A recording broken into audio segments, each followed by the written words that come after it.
우리 하나님 말씀 보겠습니다. 하나님 말씀 로마서 1장 1절부터 7절까지.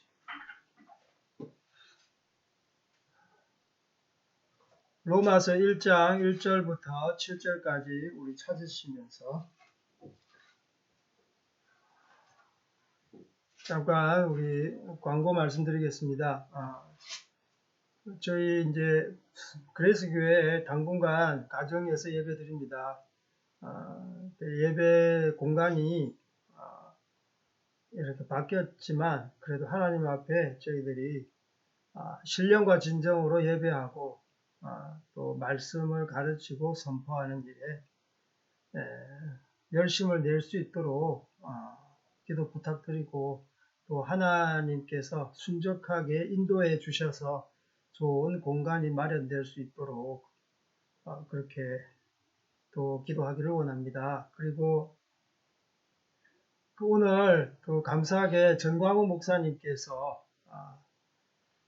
법원에서 이제 그 결정이 내려졌는데 판결이 내려졌는데 무죄로 판결되었어요. 그래서 이제 밖으로 나오는 모습을 잠깐 봤는데 감개무량하더라고요. 전혀 사실 어떻게 보면 전혀 죄가 성립되지 않은데도 불구하고 어거지로 그렇게 교도소에 가둬놓고 그렇게 재판을 이어왔는데 정말 좌파 정부 들어서 많은 고생과 고초를 겪으셨고 또 사랑의 교회, 사랑제일교회도 또 조폭을 동원해가지고 뒤에는 이제 물론 경찰과 정부가 그 배후 세력이죠. 그런 비호 아래 조폭이 그 행동대원을 그 대동해가지고 막 불을 지르고 기물을 파손하는 이런 일들이 있었습니다. 많은 고초가 있었음에도 불구하고 또 전광훈 목사님께서 무죄로 이제 판결이 났는데 그래도 이렇게 사법이 소망이 있다, 희망이 있다라는 생각을 해보게 됩니다. 사실 이 법이 살아야지 이렇게 억울한 사람이 양산이 되지 않는 것이죠. 그리고 저희들 계속 기도할 것은 우리나라를 위해서 기도하시고 특별히 이제 1월 6일 날 미국에서 이제 그 하원 선거인단의 어떤 그런 투표 행사를 통해서 그 대통령이 최종 결정될 것 같습니다. 지금의 흐름상. 그래서 미국의 리더십이 바이든은 사실 가짜고 부정선거에 의해서 지금 거의 뭐 당선됐다는 식으로 주류 언론 매체는 그렇게 흘리지만 실제로는 그렇지 않고 역대 우리가 생각지도 못한 7천만 표 이상의 그 트럼프를 지지를 했고 또 사실 그 사실에 근거하며 당선됐는데 이런 글로벌리스트, 그 중국 공산당과 이렇게 결탁된 민주당 이런 세력들 그리고 그들의 어떤 그 이익에만 혈안이 되어 있는 그 거대 IT 기업들, 제약회사들이 결탁된 부정선거였습니다. 그래서 1월 6일 날 낱낱이 그 불정이 그 천하에 밝혀지고 그리고 트럼프 대통령이 재선될 것을 위해서 우리가 다 함께 마음을 모두 기도해야 되겠습니다. 그리고 어젠가요? 시진핑 주석이 그 뇌에 어떤 그 뇌에 막히는 건 뭐라 그러지? 뇌경색으로 지금 수술이 받는다는 그런 뉴스가 일부 매체를 통해서 흘려 나왔습니다. 사실 일부 매체는 사실 정보통이거든요. 그래서 시진핑 이 정권도 하나님께서 흔들고 계시는구나. 그래서 미국의 민주당과 중국의 공산당 다 결탁되어 있기 때문에 하나님께서 한 방에 훅 불면은 날아가는 그런 악한 물입니다. 그래서 우리가 계속 기도하면서 하나님의 인도하심과 하나님 하실 일을 우리가 기대하면서 기도해야 되겠습니다. 그리고 우리나라의 운명도 똑같고 북한의 운명도 똑같이 함께 얽혀 설켜 있기 때문에 계속 이 한반도와 특별히 이제 미국을 위해서 많이 기도해 주십시오. 로마서 1장 1절로 7절 말씀 우리 함께 봉독하시겠습니다. 시작. 예수 그리스도의 종 바울은 사도로 부르심을 받아 하나님의 복음을 위하여 택정함을 입었으니 이 복음은 하나님이 선지자들을 통하여 그의 아들에 관하여 성경에 미리 약속하신 것이라. 그의 아들에 관하여 말하면 육신으로는 다윗의 혈통에서 나셨고 성결의 영으로는 죽은 자들 가운데서 부활하사 능력으로 하나님의 아들로 선포되셨으니 곧 우리 주 예수 그리스도시니라. 그로 말미암아 우리가 은혜와 사도의 직분을 받아 그의 이름을 위하여 모든 이방인 중에서 믿어 순종하게 너희도 그들 중에서 예수 그리스도의 것으로 부르심을 받은 자니라. 로마에서 하나님의 사랑하심을 받고 성도로 부르심을 받은 모든 자에게 하나님 우리 아버지와 주 예수 그리스도로부터 은혜와 평강이 있기를 원하노라. 아멘. 네, 오늘 이제 우리 로마서 수요일 날은 우리 로마서를 한번 봤으면 싶습니다. 그래서 정말 복음의 진수라고 할 수 있는 로마서를 저희들이 채택하고 로마서를 쭉 보고 또 금요 우리 예배 때는 구약 말씀을 예전에 보던 걸 계속 이렇게 볼 수 있었으면 좋겠습니다. 로마서는 신약 13개 서신 중에서 이제 첫째 선두에 선 자리에 있는 그런 서신이죠.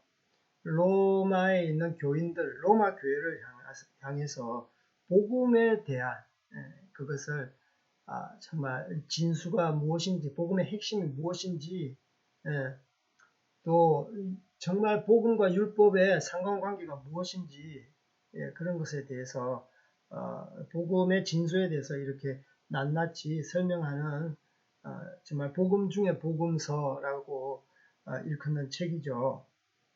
그래서 특별히 예수 그리스도의 그 희생, 죽으심, 부활에 대해서 잘 설명하고 있고 형식은 이제 질문하고 뭐 대답을 하는 형식입니다. 그렇지 않느냐, 뭐 이런 물으면서 그렇다, 물론 아니다.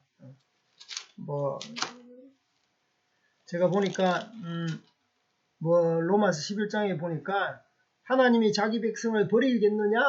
절대 그럴 수 없느니라. 그래서 이렇게 묻고 대답하는 이런 형식으로 이제 전개되는 그런 것들이 많이 있습니다. 그리고 복음을 나누지만 굉장히 아주 체계적으로 조직 신학적으로 성경적 교리를 체계화 시켰습니다. 이 사도 바울이 사실 예수 믿기 전에 바리새파거든요. 바리새파. 율법주의자들이에요. 바리새의 뜻이 이제 구분된 자다라는 뜻이에요. 그러니까 자기들은 항상 어떤 사람을 만나면 이제 자기들 그 바리새인 사람들과 다른 사람들과 이렇게 구분을 짓는 철저하게 율법을 고수하고 율법에 따라 행하고 생각하고 말하는 자들입니다. 그래서 이 율법학자이기 때문에 그만큼 어떤 논리성이 강해요. 또 체계화시키고 그것을 잘 가르치는 이제 그런 이제 분파인데요. 그래서 이제 사도 바울이 이 모든 서신서도 마찬가지겠지만 로마서 같은 경우에는 성경적 교리를 아주 가장 체계화해서 복음을 이렇게 설명했다라고 성경학자들은 말씀하고 있습니다.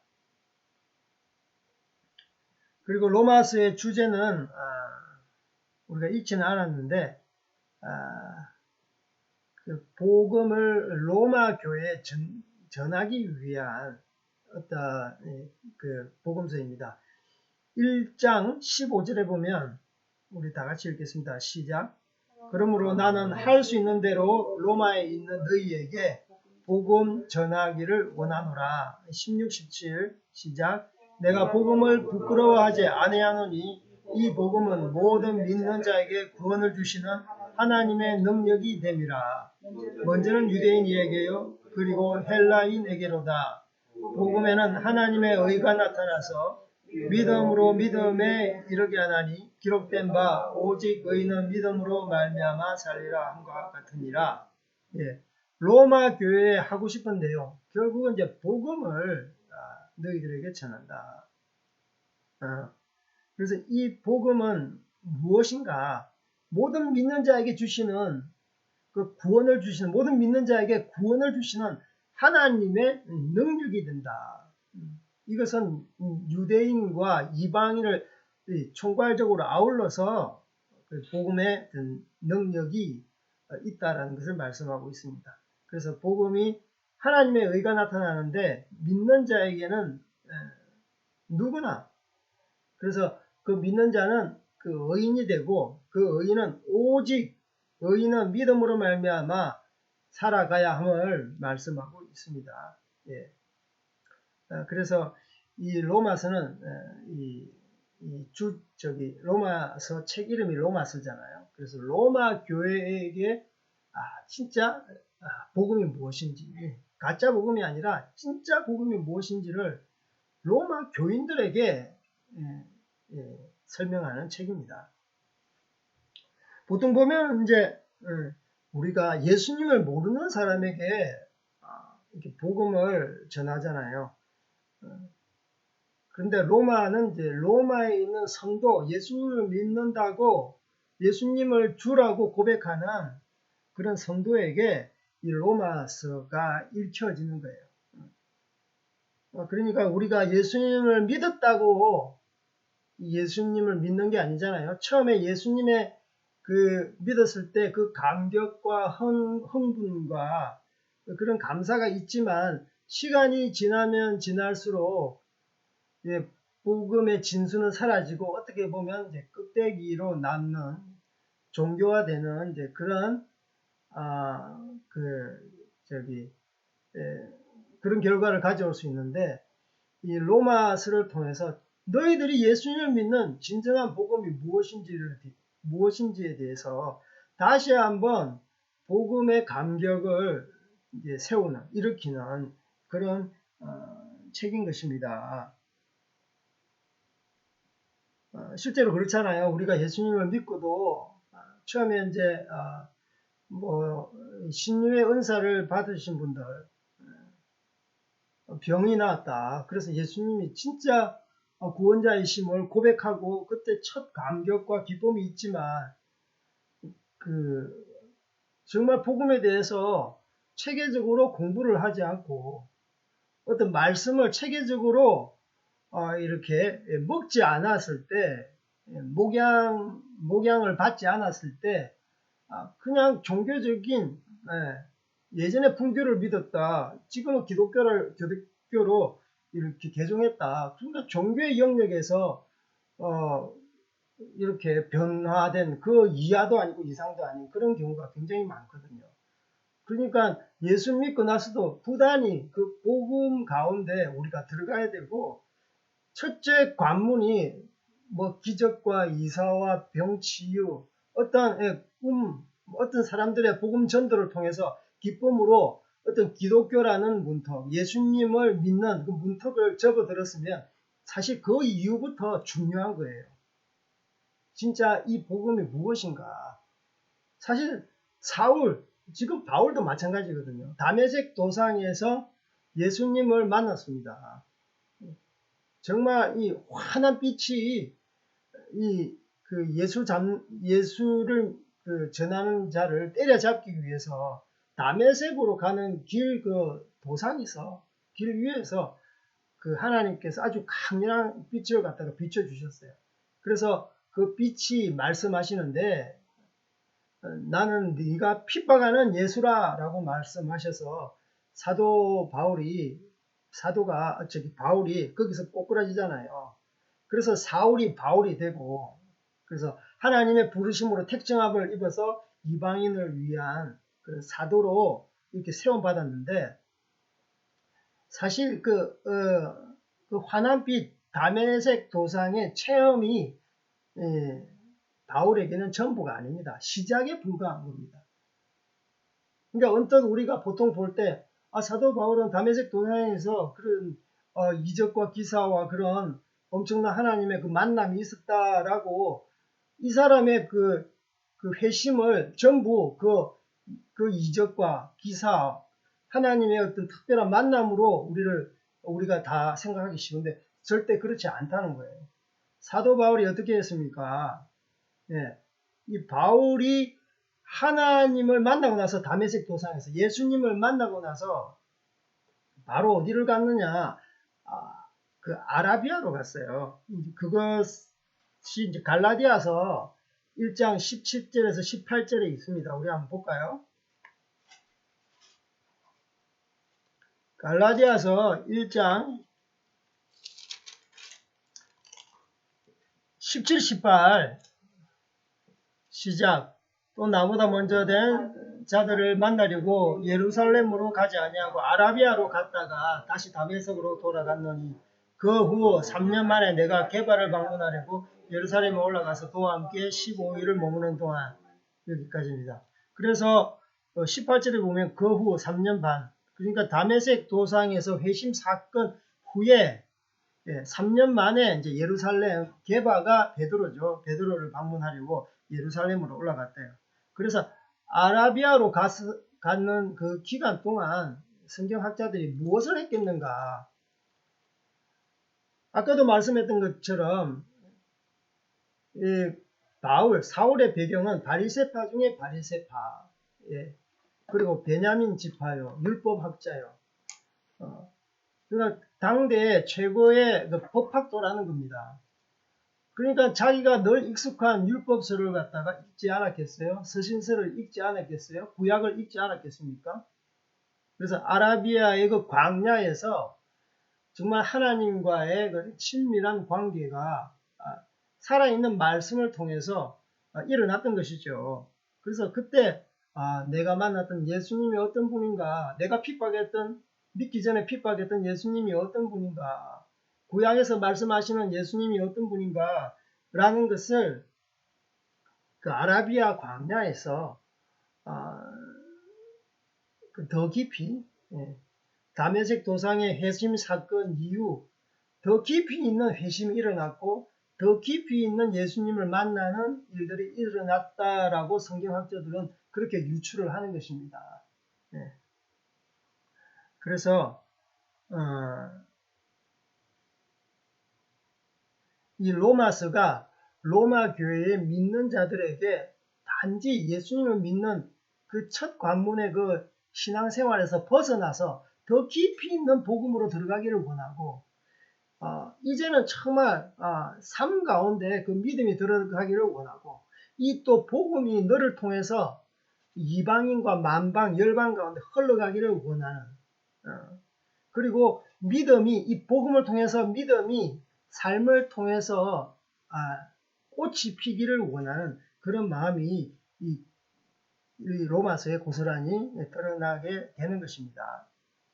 본문으로 돌아가서 우리 1절에서 7절까지 있는데 인사 말씀이에요. 그런데 인사 말씀이 그 보통 인사 말씀이 아니고 정말 이 자기 자신이 어떤 사명을 가지고 이 땅에 왔는지 그리고 그 예수님 믿고 나서 하나님께서 주신 사명 부르심에 대해서 딱 말을 하고 있습니다. 그래서 1절부터 4절까지는 복음은 곧 예수 그리스도이심을 말씀하고 있고요. 그리고 5절에서 7절까지는 그 복음을 믿었는데 하나님께서 나를 부르시고 또 그 부르셔서 예수님으로 말미암아서 변화된 것에 대해서 말씀하고 있습니다. 복음이 들어가면 나도 변하고 나를 통해서 이웃이 변하고 이웃을 뛰어넘어 다른 민족, 열방이 변화되잖아요. 그래서 이 복음으로 인한 변화에 대해서 말씀하고 있는 것이에요. 자, 우리 1절 1절, 2절 다시 한번 우리 한번 읽어보겠습니다. 시작. 예수 그리스도의 종 바울은 사도로 부르심을 받아 하나님의 복음을 위하여 택정함을 입었으니 이 복음은 하나님이 선지자를 통하여 그 아들에 관하여 성경에 미리 약속하신 것이라. 예, 자기 자신에 대한 분명히 소개를 하고 있습니다. 예, 처음부터 예수 그리스도의 종 바울, 예, 자기를 예수 그리스도의 종으로 철저하게 낮춰버리는. 그러니까 예수님은 어떤 분이십니까? 주인인 거예요. 주인. 바울은 종이지만 여기서 예수 그리스도는 바울의 주인인 거예요. 그래서 제가 아는 어떤 그 이사님께서는 자기 자신을 항상 소개할 때 무익한 종입니다 라고 소개하시는데, 그러니까 내가 하나님의 사명에 따라서 일을 하는데 내가 이렇게 잘한 일이면 좀 칭찬을 받아도 되잖아요. 칭찬을 받을 권리가 있는데 종은 그런 내색도 해서는 안 된다. 또 주인으로부터 아이고 잘했다, 아이고 충성되구나, 아이고 고맙구나, 그런 것도 기대해서도 안 된다고 말을 해요. 왜냐하면 종은 당연하니까. 여러분 그 예전에 그 우리나라 조선시대 생각해 보십시오. 어떤 자기 밑에 일하는 종한테 너 저기 가서 물 떠와. 그럼 물 떠왔다고 아이고 고맙다 종아 그렇게 말 안 하거든요. 당연한 거예요 종은. 네. 또 종도 마음 가운데 이렇게 물을 떠오면은 주인한테 아이고 고마워, 아이고 수고했다, 그런 말을 듣는 것도 기대도 하지 않는다고 그래요. 이제 그만큼 주인과 종의 관계는 이런 겁니다. 그냥 시키면 하는 거예요. 거기에 대한 반대 급부로 아이고 나한테 뭐 이렇게 물질적인 요구라든지 언어적인 위로를 받는다든지 감사의 표현을 내가 받는다든지 그런 것은 아예 기대하지 않는 거예요. 만약에 물을 뜨다 드렸는데 수고했다 한마디면 오히려 그것이 은혜인 것이죠. 은혜인 것이죠. 그래서 사도 바울은 예수 그리스도의 종이라는 자기의 그 첫 구절에 자기의 아이덴티티, 정체성에 대해서 분명하게 알고 있는 것이죠. 이것이 바로 첫 단추인데요. 우리가 예수님을 믿어서 내가 어떻게 예수님의 그 믿음을 통해서 어떤 성취, 어떤 나의 어떤 혜택을 받고자 한다면 첫 단추가 잘못된 거예요. 그 예수 그리스도 그분이 십자가의 희생과 그 죽으심과 또 부활하신 모든 사망의 어둠의 그런 저주의 영을 끊으시고 이기시고 부활하시고, 그래서 예수님을 믿는 모든 자에게 모든 죄를 용서하시고 구원하셨다. 이 하나만으로 우리는 엄청난 은혜를 있는 것이죠. 은혜를 우리가 입고 있는 것입니다.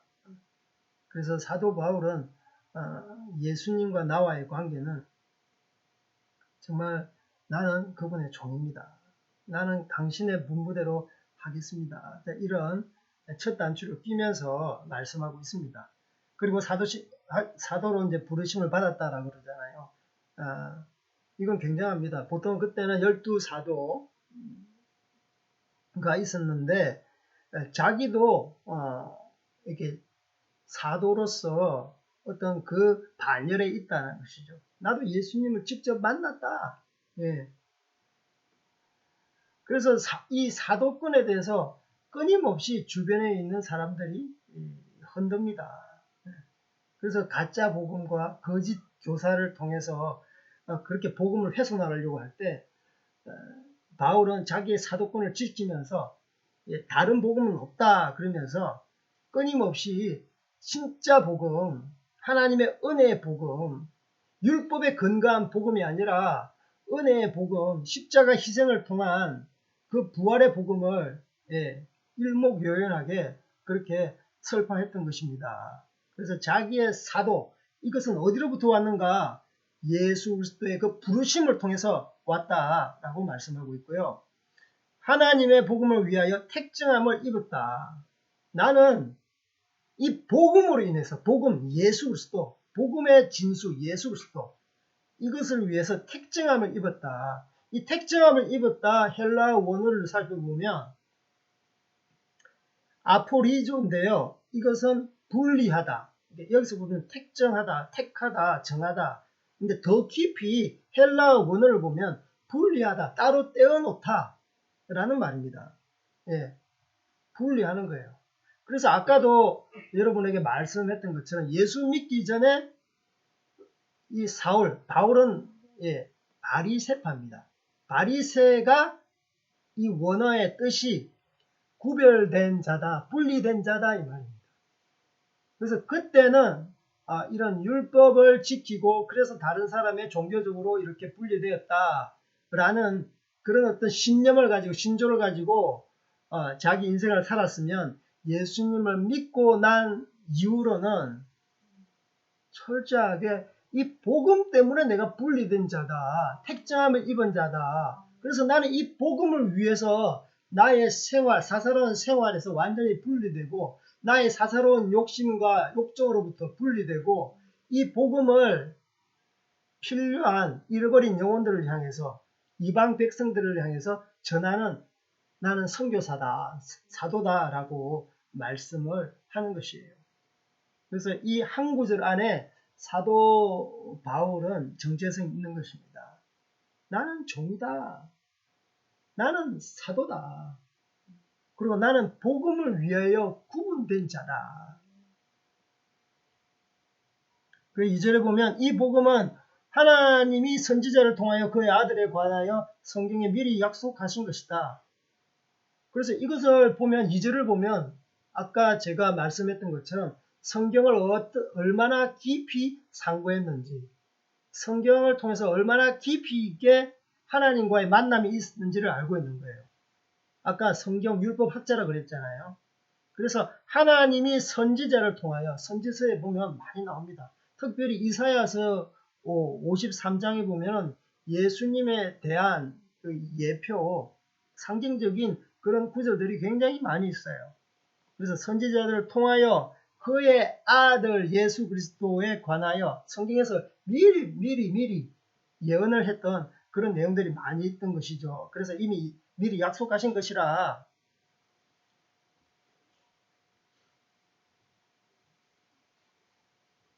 우리 그 이사야서 53장에 한번 볼까요?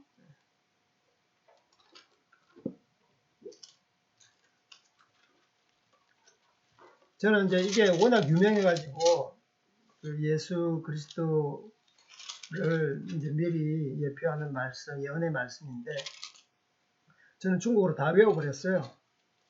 我们所唱的有谁信呢? 여호와도 방패 상谁显露呢? 이렇게 해서 쭉 외우는데 뭐 여러분 앞에서 또 제가 문자 쓰기는 그렇고 우리 53장 이사야 53장 1절로 6절까지 물론 뒤에도 계속 그렇게 예수님에 대해서 예표하는 말씀입니다. 그래서 메시아, 예수께서는 메시아가 십자가의 그런 고초에 대해서 계속 예언하는 그런 말씀인데 우리 한번 읽어보겠습니다. 시작. 우리가 전한 것을 누가 믿었느냐? 여호와의 불이 누구에게 나타났느냐? 그는 주 안에서 자라나기를 연한 수 같고 마른 땅에서 나온 뿌리 같아서 그 모양도 없고 풍채도 없은즉 우리가 보기에 허무할 만한 아름다운 것이 없도다. 그는 멸시를 받아 사람들에게 버림을 받았으며 간고를 많이 겪었으며 질고를 아는 자라. 마치 사람들이 그에게서 얼굴을 가리는 것 같이 멸시를 당하였고 우리도 그를 귀히 여기지 아니하였도다. 그는 실로 우리의 질고를 지고 우리의 슬픔을 당하였거늘 우리는 생각하기를 그는 징벌을 받아 하나님께 맞으며 고난을 당한다 하였노라. 그가 찔림은 우리의 허물 때문이요 그가 상함은 우리의 죄악 때문이라. 그가 징계를 받음으로 우리는 평화를 누리고 그가 채찍을 맞음으로 우리는 나음을 받았도다. 우리는 다 양 같아서 그릇 행하여 각기 제 길로 갔거늘 여호와께서 우리 모두의 죄악을 그에게 담당시켰으나. 아멘. 이사야 선지자를 통해서 예, 특별히 예수님께서 그 고난과 고초를 받고 모든 인류의 죄를 짊어지신 어린 양으로 오시는 것에 대해서 말씀하고 있습니다. 그래서 사도 바울은 이러한 구약에 대해서 깊이 있게 그 메시아가 어떤 분이냐, 예, 어떤 분이냐. 유대인들은요, 메시아를 정치적인 메시아로 봤어요.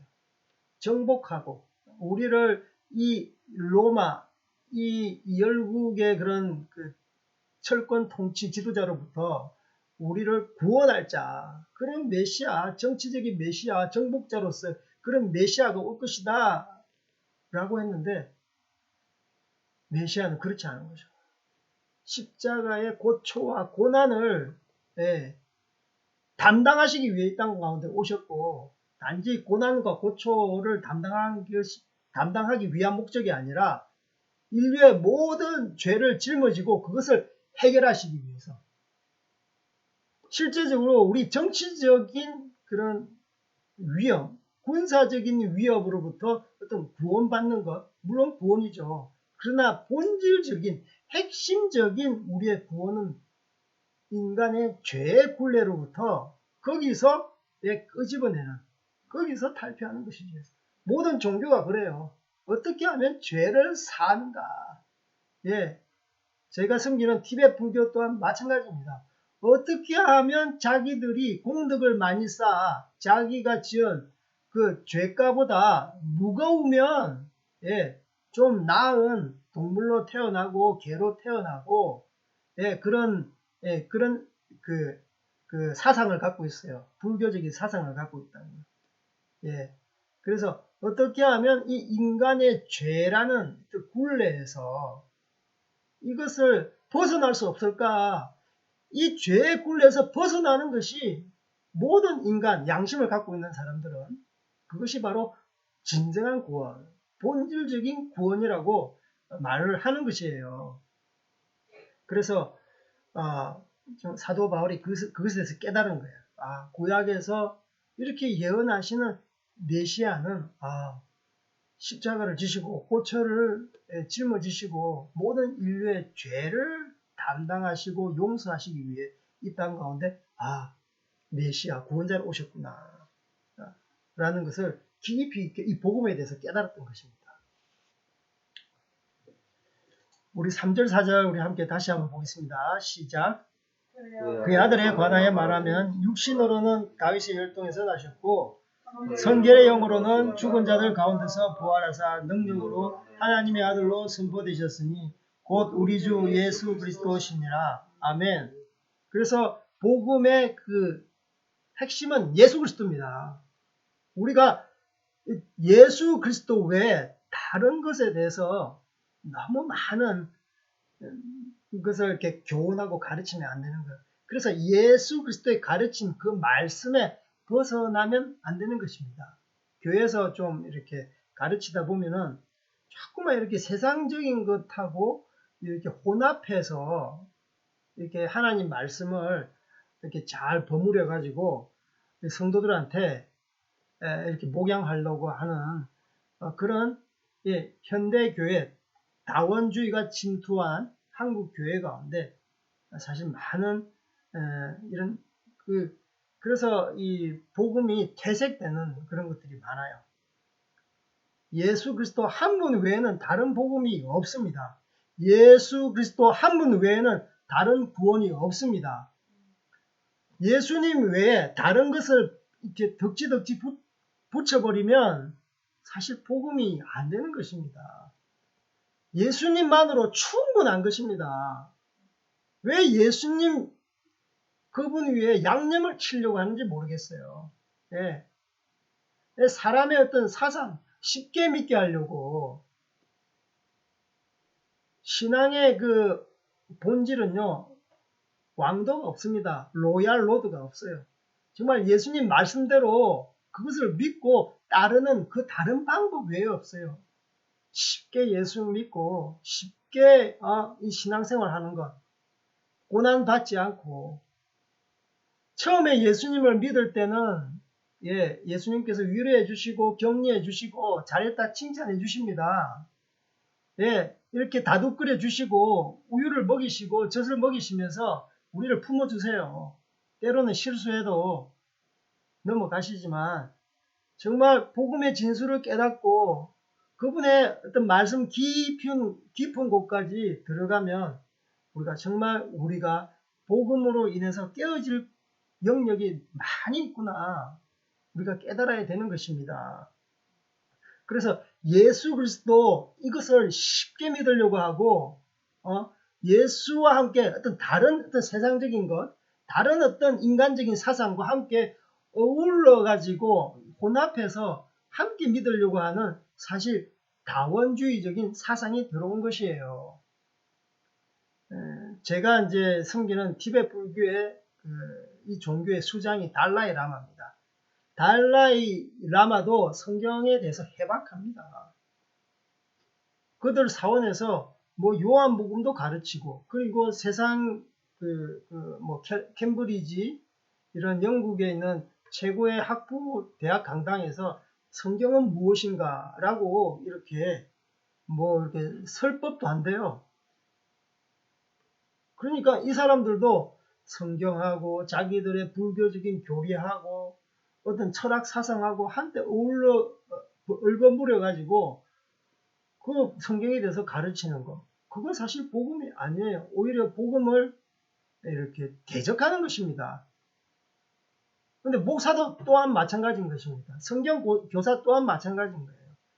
예수 그리스도 그 복음 외에, 가르침 외에, 예수님께서 가르친 것 외에 더 많은 다른 곳에 권위를 두고 이것도 그러니까 성경 말씀도 일리가 있습니다.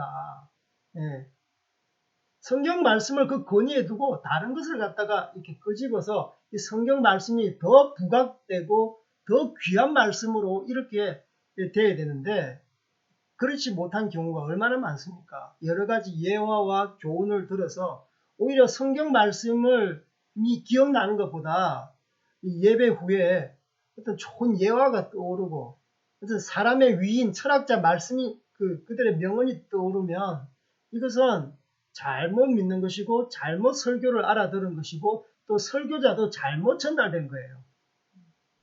그래서 예배 드린 후에 하나님의 말씀, 예수님의 가르침, 예수님의 말씀이 우리 마음 가운데 소용돌이 쳐야 되고 역동적으로 움직여야 되는 것입니다. 그래서 예수님, 그분 한 분만으로 만족합니다. 오히려 많은 예화와 많은 어떤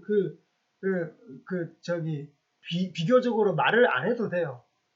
오히려 말씀만 그냥 읽고 설교를 마치는 것이 오히려 나을지도 모르겠어요. 제가 아는 예전에 한번 들었는데 어떤 선교사님은 나이 들어가지고 선교사 비전을 받고 중앙아시아 쪽으로 갔대요. 중앙아시아 무슨 스탄으로 갔는데 자기가 처음에 이제 예배를 드려야 되겠고 말씀을 전파해야 되겠는데 그냥 하나님 말씀을 천천히 읽었답니다. 그랬더니 하나님께서 그 말씀 가운데 기름 부으심이 있으니까 그 듣는 자들 가운데 회개가 일어나고 서로에 대한 관계 회복과 용서가 일어나고 하나님 말씀이 역동하니까 그 가운데 하나님의 기름 부으심이 있으니까 진정한 하나님의 역사하심이 있더라라고 고백을 하고 있더라고요.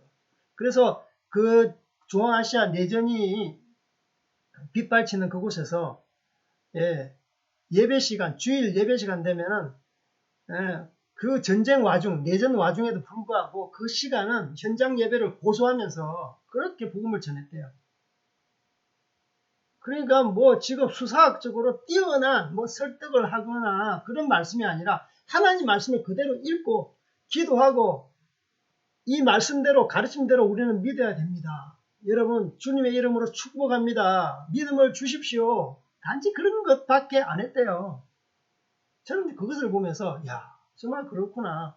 그런 전쟁 와중에 내전 가운데 악조건 가운데서도 하나님 말씀이 선포되니까 하나님 말씀이 역동적으로 그 죄인의 마음속 가운데 비수같이 파고들어서 그들의 그 음란한 것들, 죄성이 있는 그런 마음, 하나님 말씀에 대적하는 것들을 칼로 도려내게 하시고 회개케 하시고 화목케 하시고 용서케 하시는 그러한 하나님의 영이 물붓듯이 부어주시는구나 저는 생각을 했습니다. 그래서 이 땅 가운데 사실 유창한 말 잘하는 목사님들 너무 많아요.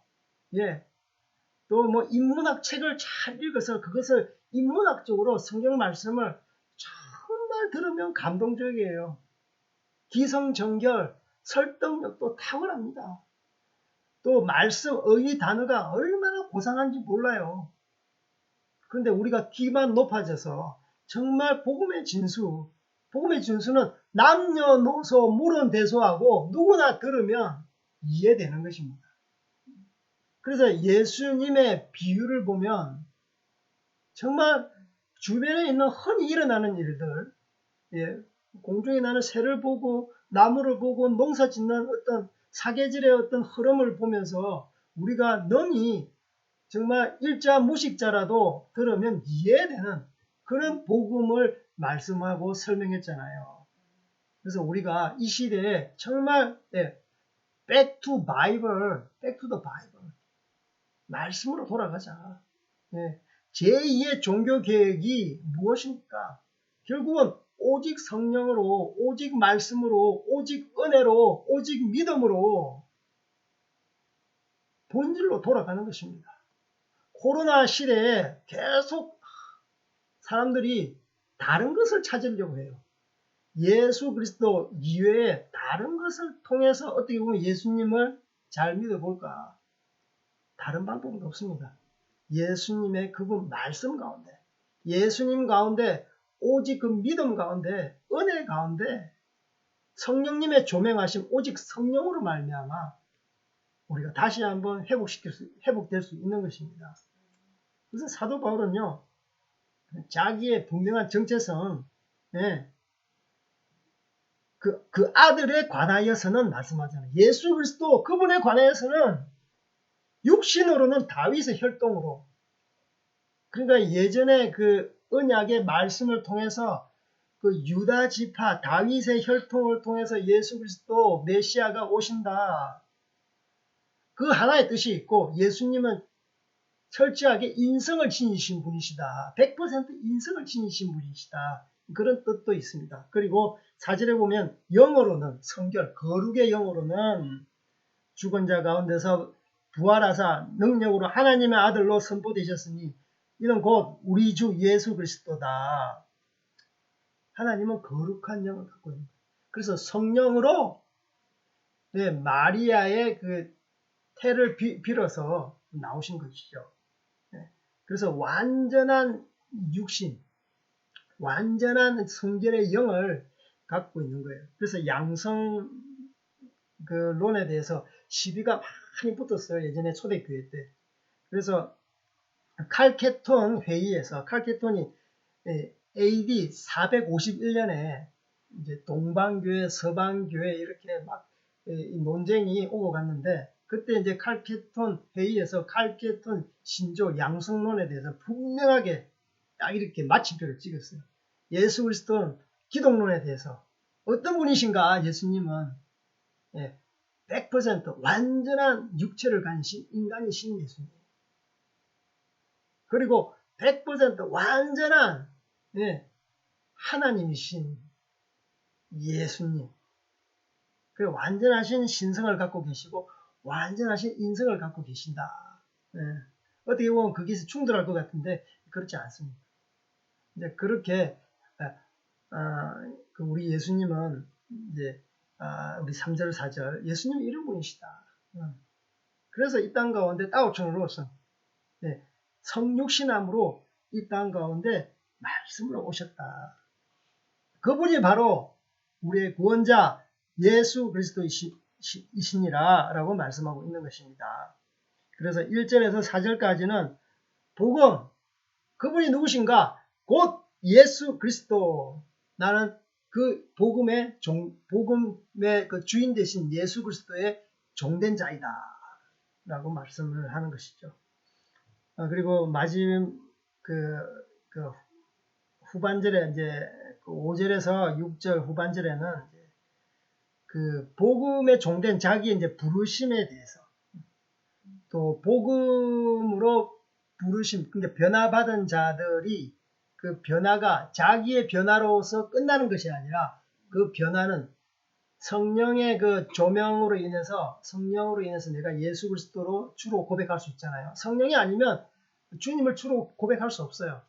그래서 이 부르심을 통해서 복음이 증거될 때 그 변화는 이웃을 향해서, 이방인을 향해서, 그리고 나아가 소아시아 이방인을 뛰어넘어 나아가 로마 시민들에게, 성도들에게, 그 로마에 있는 주변 이웃들에게 이렇게 전파된다. 그 왕성한 영향력, 복음의 영향력에 대해서 말씀하고 있습니다.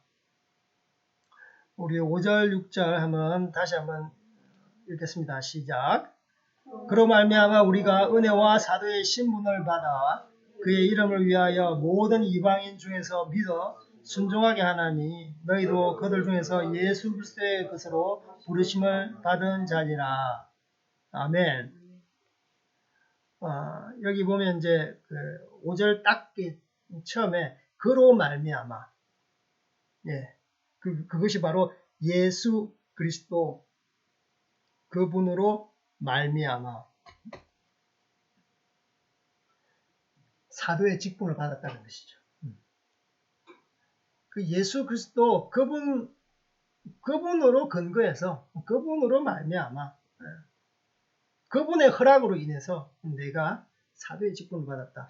여기 보면 우리나라 말에서는 은혜와 사도의 직분을 받았다. 그 은혜의 직분인가 사도의 직분인가 두 가지로 헷갈리기 쉬운데, 헬라 원어를 보면 그 은혜하고 툭 끊어져요. 은혜, 즉 다시 말하면 와가, 다시 말하면 은혜, 즉 사도의 직분.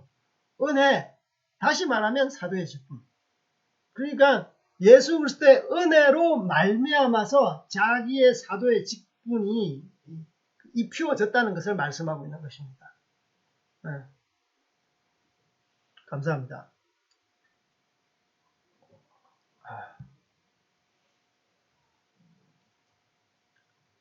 그래서 이 사도의 직분은 누구에게 막 내가 하나님의 사역자입니다.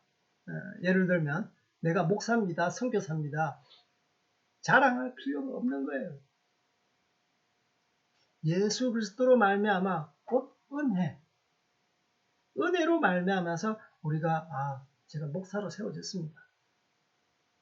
목사의 권위 앞에 순종하세요. 이렇게 하는 게 아니라 목사는 성도들을 섬기는 것이죠. 목양하는 것이죠. 희생하는 것이죠. 자기 권리를 포기하는 것이에요.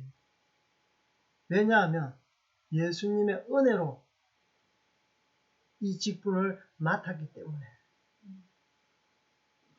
중요합니다. 은혜로 받았다는 거, 우리의 노력으로 어떤 사도의 직분을 획득했습니다. 어떤 자격증, 목사 자격증을 획득했습니다. 안수라는 자격증을 획득했습니다. 제가 대형교회 파송받은 선교사예요. 내가 유명한 선교단체에서 그래도 디렉터 하고 있어요. 나는 똑똑하니까 나는 행정가입니다. 자기 의가 드러나고 자기의 노력이 들어가고 자기의 업적이 들어가고 그러면 안 되는 겁니다. 사도의 바울된 자기의 사도의 직분 자체가 은혜로 된 거예요. 그러니까 예수 그리스도 그분의 허락하심, 그게 은혜인 것이죠. 얼마나 감사합니까? 그래서 여러분 정말 이게 좀 자기를 다 내려놔야 돼요. 자랑하지 않고. 진짜 은혜 없이는 이 땅 가운데 살기 어렵잖아요. 저희들도 정말 이 땅 가운데 사는 게 은혜 아니면 말로 설명할 수 없어요. 어떤 만남의 축복이 있어서 그 만남을 통해서 복이 굴러 들어오더라고요. 물론 저희들이 어떤 다른 사람들과 만남을 통해서 현지인과 만남을 통해서 복음이라는 복, 또 물질이라는 복, 어떤 기회라는 복이 흘러갑니다. 결국은 그 사람들의 복이 흘러가는 것은 물질이 흘러가게 되었던 어떤 기회가 흘러가게 되었던 어떤 직장이라는 것이 흘러가게 되었다. 이것을 통해서 그 사람이 예수님께 구원받기를 원하는 마음이 있는 것이죠. 내가 풍성해서 나누는 것보다 내가 때로는 나를 희생해서 나눌 수도 있는 거예요. 그래서 우리가 이 땅 가운데 모든 것이 내가 이렇게 했으니까 이것에 대한 반대 급부로 이러한 유익이 나한테 와야 돼. 이런 어떤 그 give and take, 어떤 시스템적인 주고받고라면 우리는 이 땅 가운데 살아갈 때 숨막혀서 살 수는 없는 거예요. 내 스스로 나의 노력으로 나의 어떤 그 업적으로 살 때 얼마나 숨막힙니까? 때로는 내가 하지 않더라도 그냥 은혜로 흘러 들어오는 것 얼마나 감사합니까? 또 나도 은혜로 흘러 보냈을 때 이 사람이 유익을 받을 때, 유익을 끼칠 때 또 얼마나 감사한 것입니까? 그래서 받는 자보다 주는 자, 주는 것이 무엇입니까? 은혜인 거예요. 용서를 베풀고 기도를 베풀고 물질을 베풀고 그들에게 시간을 베풀고 자기의 어떤 기술적인 은사를 베풀었을 때 그 상대편이 그 공동체가 복을 받는다면 얼마나 감사하고 얼마나 좋은 일이겠습니까? 그래서 정말 우리가 이 땅 가운데 은혜 아니면은 살 수가 없다는 거 여러분 고백하셔야 됩니다. 더더욱 이 사도의 직분을 맡은 이 사도의 직분은 내가 은혜 아니면 이 사도의 자리에 설 수 없어요. 저 또한 마찬가지입니다. 선교사로서 젊었을 때 헌신해서 19년 동안 티베트에서 사역하다가 시진핑의 핍박으로 인해서 쫓겨나왔지만 진짜 지금도 은혜 아니면 이전에 숱한 그런 모든 환난과 어려움과 또 물론 희락과 즐거움과 기쁨이 있었는데 설명할 수가 없어요. 설명할 수가 없어요. 오늘도 저희 아내가 우리 티베트 영혼들하고 같이 전화 통화를 하면서 정말 은혜 아니면 이 티베트 영혼들이 어떻게 그 가운데 서서 예배자로 설 수 있겠어요? 전도자로 설 수 있겠어요? 그 척박한 영적인 황무지에 기도자로 설 수 있겠어요? 설명할 수가 없는 거예요. 그래서 정말 여러분 교만하지 마시고 자기를 낮추시고 하나님의 은혜에 감사하는 여러분들 되기를 주님의 이름으로 축복합니다. 그래서 그의 이름을 위하여 이 모든 이방인 중에서 믿어 순종하게 하나니 복음이 자기한테 들어와 자기가 변화되었습니다. 사울이 복음을 받아들이고 사울이 바울로 변화됐어요. 아브라함이 아브라함 열방의 아버지가 된 것처럼 사레가 사라 열방의 어머니가 된 것처럼 복이 들어오니까요. 사울이 바울이 된 거예요. 이방인의 사도로 세워진 거예요. 그게 복음이 우리를 변화시키는 혁신인 것입니다. 그래서 자기의 변화, 사도의 직분을 받은 것 거기서 끝나지 아니하고 그 변화는 어떻게 흘러갑니까? 바로 이방인, 모든 이방인 중에서 믿어 순종하게 하나니 그러니까 자기의 손과 발과 입을 통해서 예수 그리스도가 증거되고 흘러갈 때 그 소아시아에 있는 7대 교회 그 1, 2차, 3차 여행을 통해서 복음이 얼마나 뿌려졌고 교회가 세워졌습니까? 그 이방인들을 통해서 변화의 혁신의 바람이 불어오는 거예요. 영적인 혁신의 바람이 불어오는 거예요. 그래서 교회가 세워지고 잃어버린 자가 주님께로 돌아오고 극악무도한 죄인들이 하나님 앞에 예수님 앞에 내가 죄인이로소이다. 그러면서 자복하고 회개하면서 교회 공동체로 들어오는 것입니다. 그래서 믿어 순종하게 한다. 6절에 보니까 너희도 그들 중에 예수 그리스도의 것으로 부르심을 받은 자니라. 그러니까 너희들 이방인 너희들도 나처럼 예수 그리스도의 것으로 부르심, 예수 그리스도의 것이란 무엇입니까? 예수 그리스도의 소유로 됐다는 거예요. 예전에는 내 삶은 나의 것, 내 인생은 나의 것 하면서 자기의 소견대로 살아갔던 인생이지만 이제는 예수님을 만나고 나서 복음의 진수를 맛보고 나서 내 인생에 내가 주인의 자리에 앉았는데 이제는 그 주인의 자리를 예수 그리스도 그분께 이렇게 내어드리고 예, 이제는 나는 내 인생이 아니라 당신의 인생입니다. 당신에게 소속된 인생입니다. 라고 이렇게 내어드리는 그래서 예수 그리스도의 것으로 라고 되어 있어요. 부르심을 받은 자니라. 나도 부르심을 받았지만 너희들 또한 택정함을 입었고 부르심을 받았다라는 거예요. 단지 예수님 믿고 너희들이 만사형통하고 성공 가도를 달리고 이걸 말하는 게 아니에요. 너희들도 예수님의 그런 풍성한 은혜를 맛보았으니까 너희들 또한 하나님의 예수님의 그 부르심 안에 거하는 자가 되기를 원한다라는 거예요. 그래서 예수님을 믿는 사람은 뭐 목사, 선교사, 사역자, 전도사 이분들만 제가 설명하는 게 아닙니다. 모든 예수님을 주로 고백하는 자는 다 하나님의 자녀로 주님께서 인지심을 받았잖아요. 여러분 다 하나님 자녀예요. 하나님의 자녀는 각자에게 주님께서 계획을 가지고 계세요. 부르심이 있다는 거예요. 그래서 나에게 주신 비전과 사명은 무엇인가 여러분 깨달으시기를 바랍니다.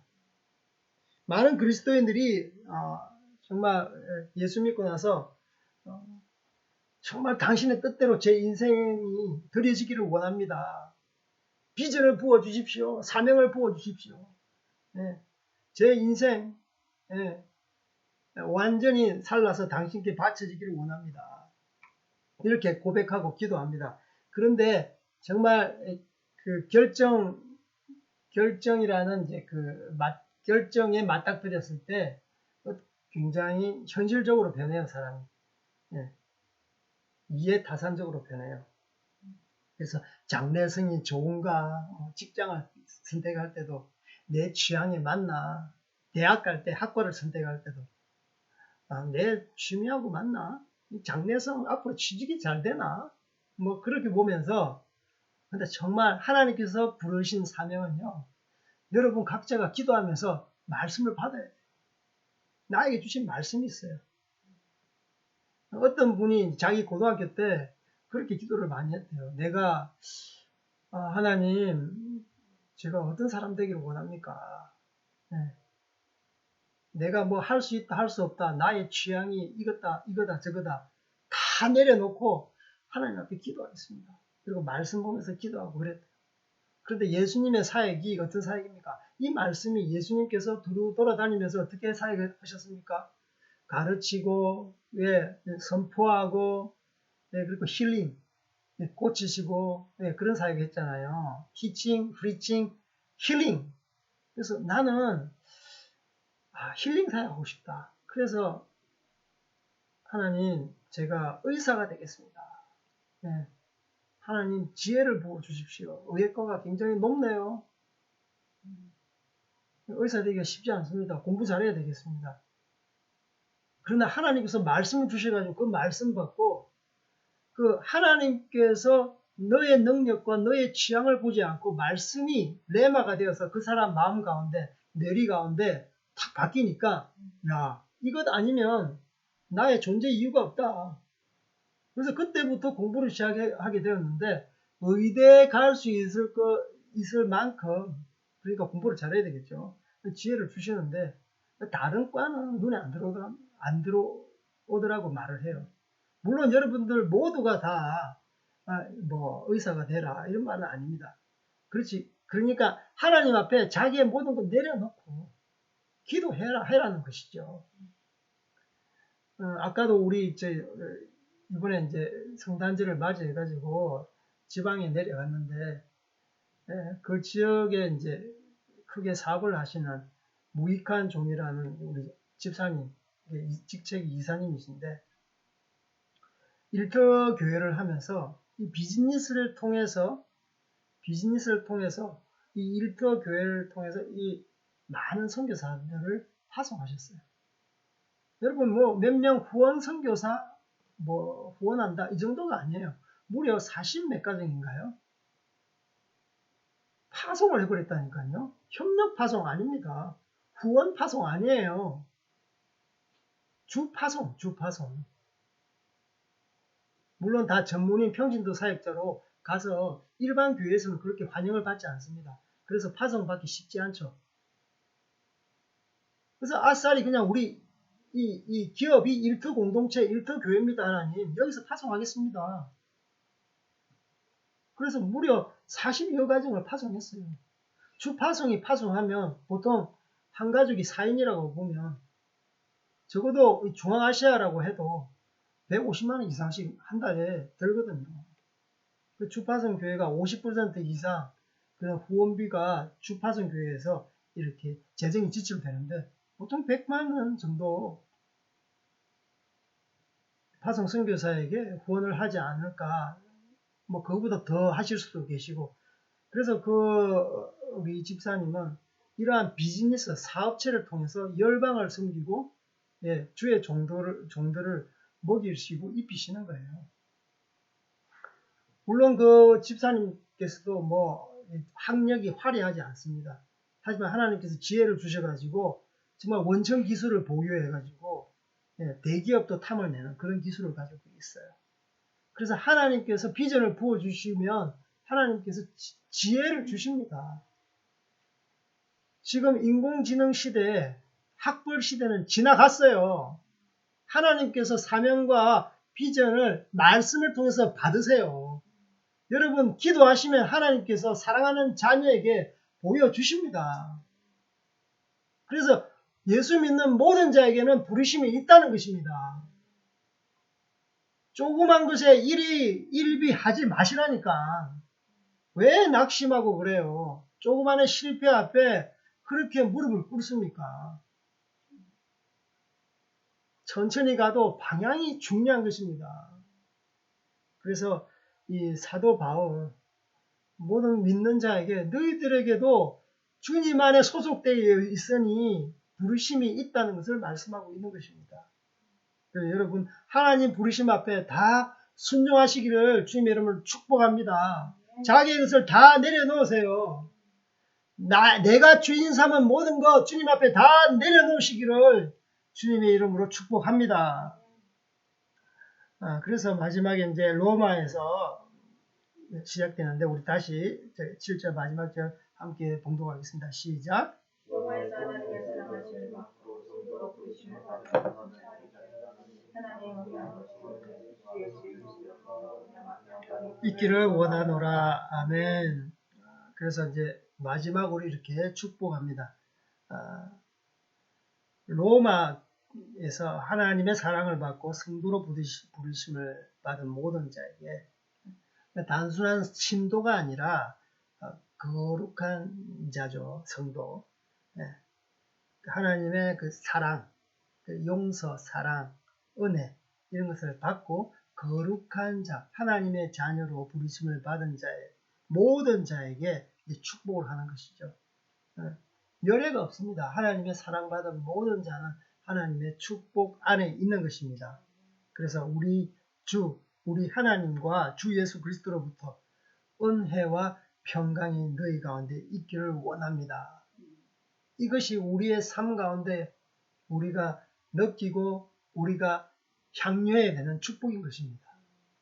뭐가든 세상 권세를 가지고 어떤 돈을 많이 벌고 그것은 하나의 도구에 불과합니다. 기본적으로 그분의 은혜만 있으면 충분합니다. 그 은혜를 통해서 우리 마음 가운데 강 같은 평강이 있는 것입니다.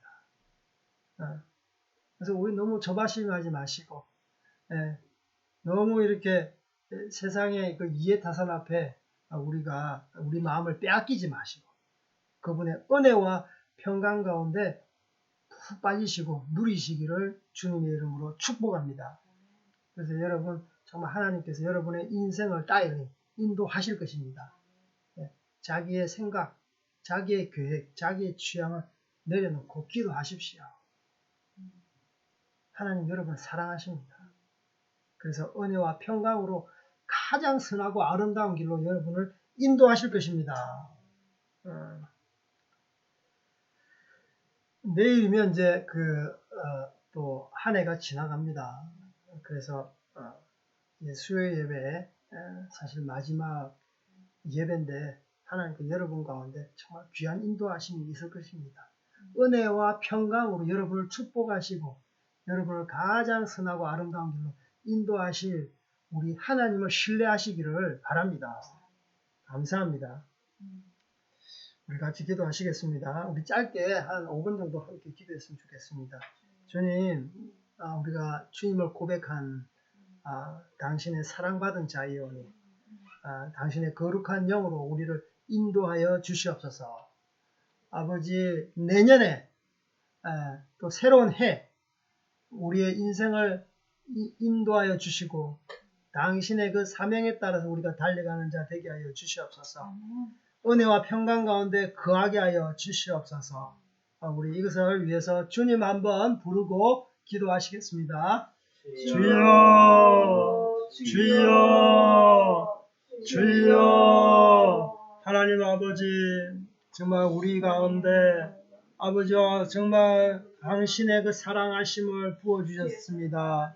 그래서 아버지 거룩한 당신의 자녀로 성도로 우리를 삼아주셨는데 아버지 우리가 당신 앞에 다시 한번 아버지 헌신하기를 원하고 당신의 사명 앞에 다시 한번 내어놓기를 원합니다. 아버지 올해는 코로나로 인해서 아버지 얼마나 많은 일들이 일어났습니까?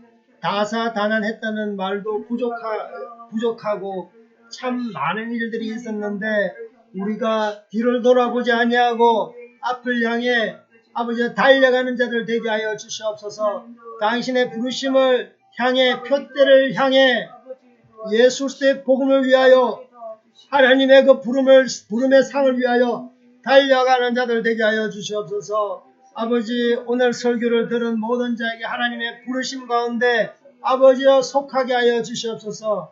아버지여 우리의 인생은 나의 인생이 아니라 예수 그리스도 아버지여 그분이 주인이 되어 우리를 이끌어가는 인생이오니 우리의 부르심을 아버지여 주님께서 밝히 보여 주시옵소서.